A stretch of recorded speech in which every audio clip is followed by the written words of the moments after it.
Henry Kissinger, you get hit,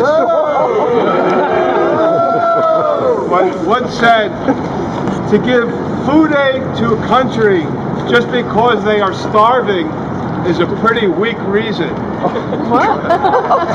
And he talked about how the U.S. needed to use food as a weapon to hammer home different foreign policies, and that's what I wanted to talk about briefly here today. All the genetically engineered crops increase this weapon tenfold in the world. Almost all the food aid to the victims of the tsunami that was sent, millions of tons, was almost all genetically engineered. Same with the victims of the earthquake in Haiti and in Pakistan, all genetically engineered. Where there's so many different varieties of corn, sending monocrop genetically engineered corn into Mexico uproots the communities that are living off of that, takes over their land, forces people off their land and into export zones and into those factories and the maquiladoras. And at the same time, it undermines the base for the Zapatista rebellion in Mexico that many of us are supporting. So there's this huge other aspect to genetic engineering that we're not thinking about.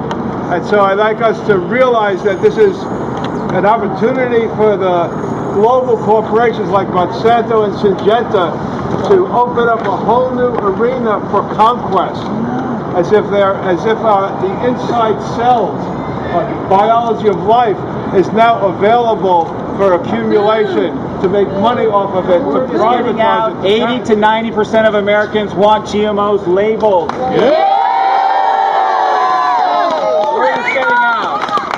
So why aren't they labeled? They are not labeled because the democratic political process in this country has been corrupted. It has been corrupted by the mega corporations that own our newspapers and our politics. So we elected a president who promises change, and we got more of the same. Monsanto, the world's leading biotech company and creator of many GMOs, has placed many people in top positions of the United States government, including Michael Taylor, their former vice president, is now FDA commissioner for food.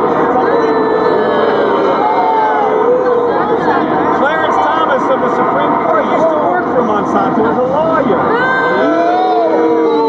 And there are many more. Tom Millsap, the major one. Rajan Bichi, Islam Siddiqui, Raji Shah, Elena Kagan.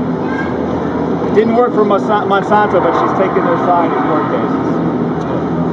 Even recent diplomatic cables have come to light that the State Department is pressuring other sovereign nations to accept GMOs under threat of penalty. Economic penalties. Unbelievable. State Department. The good news is that we, as consumers, hold the cards. The cards. The best cards. We have the real power.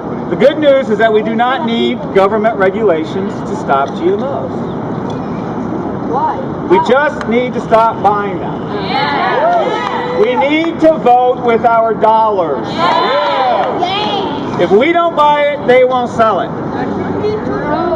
We need to tell our retail food suppliers that we will not buy foods contaminated with GMOs.